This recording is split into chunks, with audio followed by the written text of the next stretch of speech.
So you've got a design that has really tiny details, which means you're going to need your 1.5-inch lens.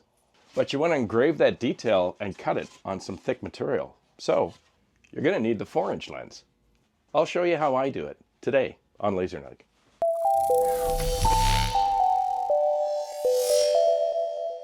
Welcome back. Today I've got some live edge ash and I've also got some cherry. These were milled and seasoned up in the forest up by my cottage. So I'm going to choose one of these materials.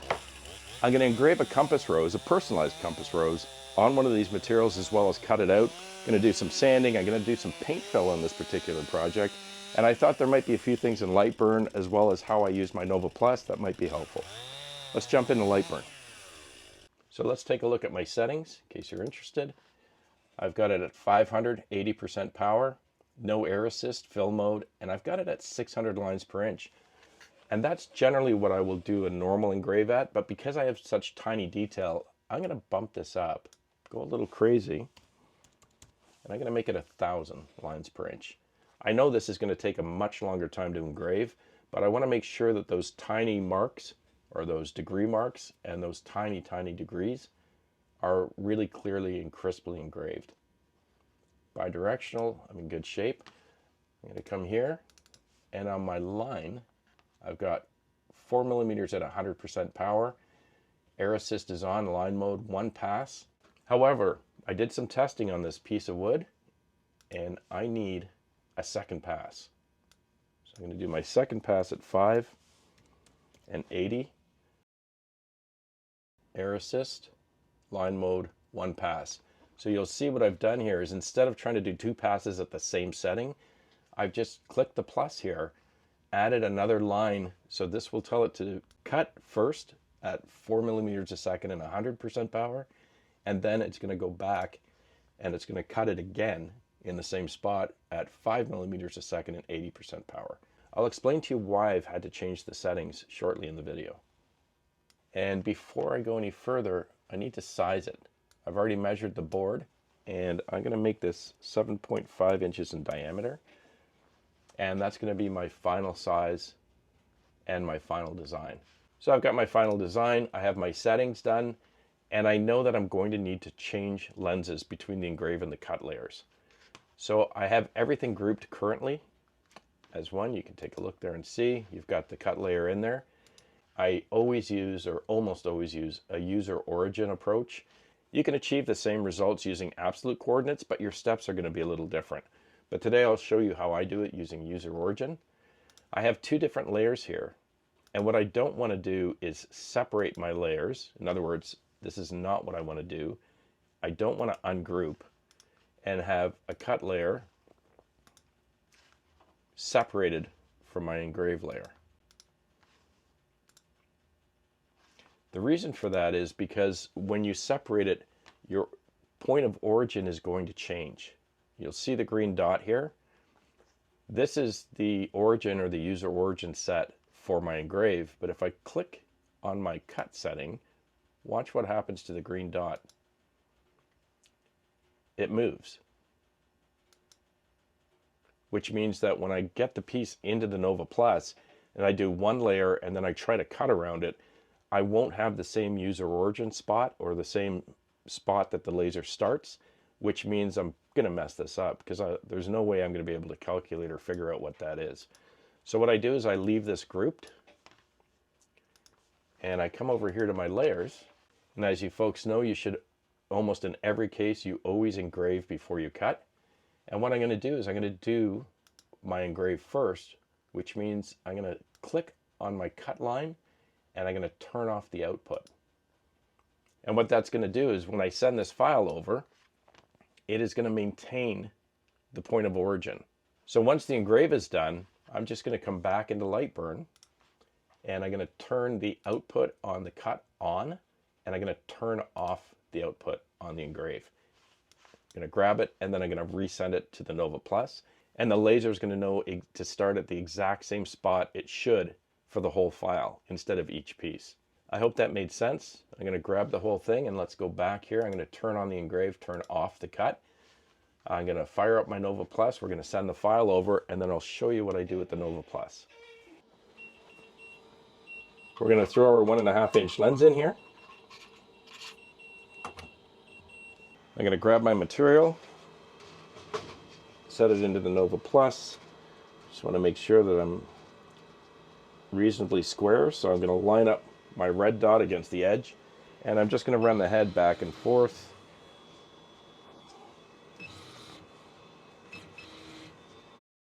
I know that in this case here, I don't want this material to move between layers, so I'm just going to throw a few things in here to keep it locked in place. So my piece is in, it's set in place. I'm going to autofocus on my material.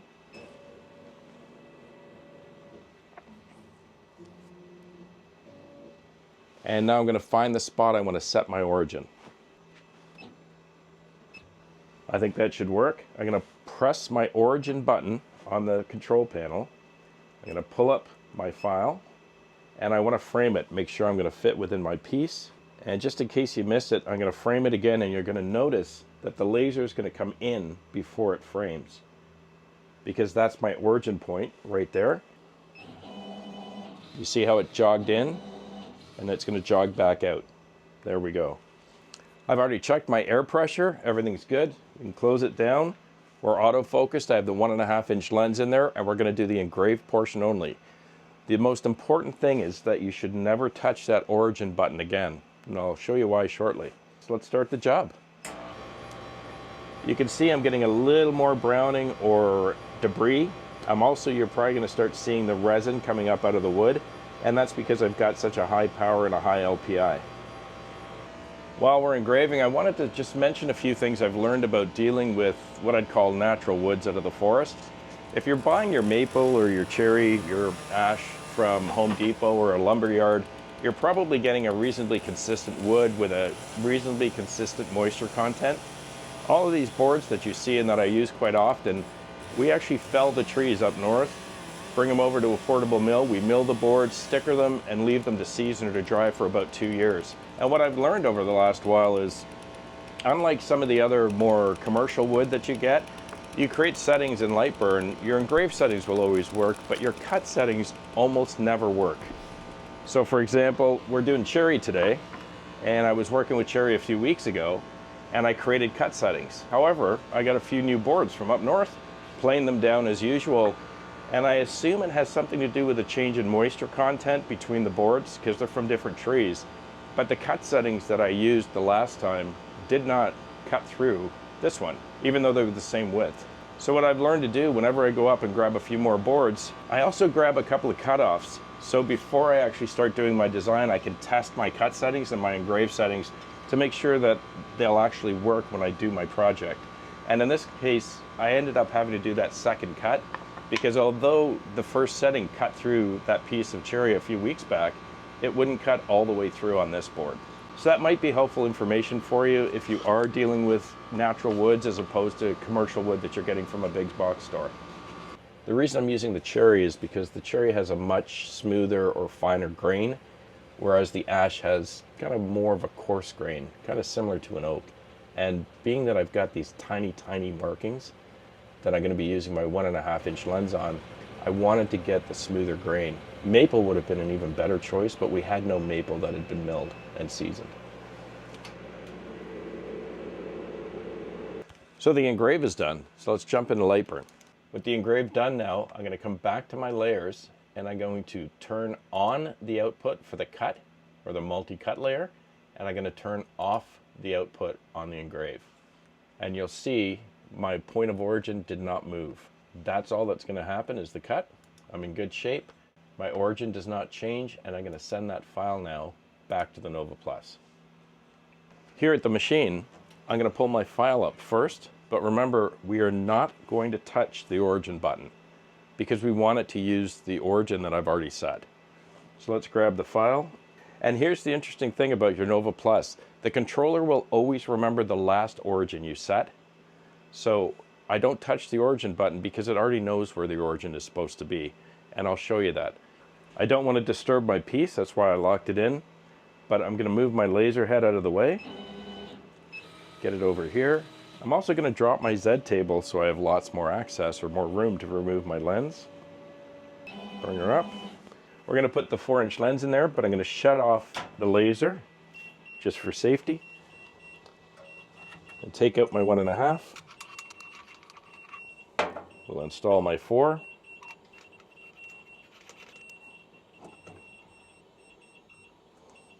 Now I'm going to run it back over my piece. Bring up my Z table a bit. Let's autofocus. So I'm going to press my menu, autofocus on the piece again before I begin.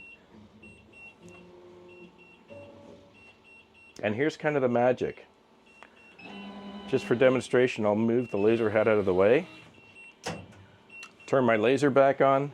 It remembers the origin, so if I press my escape key, doesn't matter where the laser head is inside, it's going to immediately run back to that exact origin we're using on this file.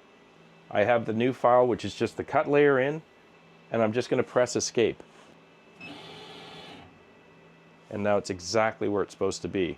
In fact, I didn't even have to press the escape button. I could have just started the job and it would automatically run back, but I just wanted you to see that. Let's run the cut.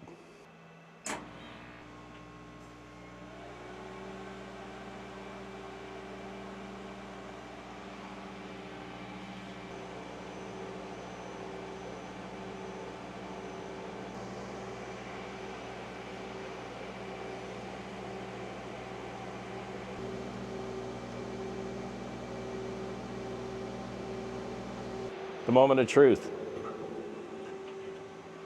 Just get that out of the way. I kind of guessed at that second setting, so I'm hoping we've got all the way through that wood. I'm not sure we did though.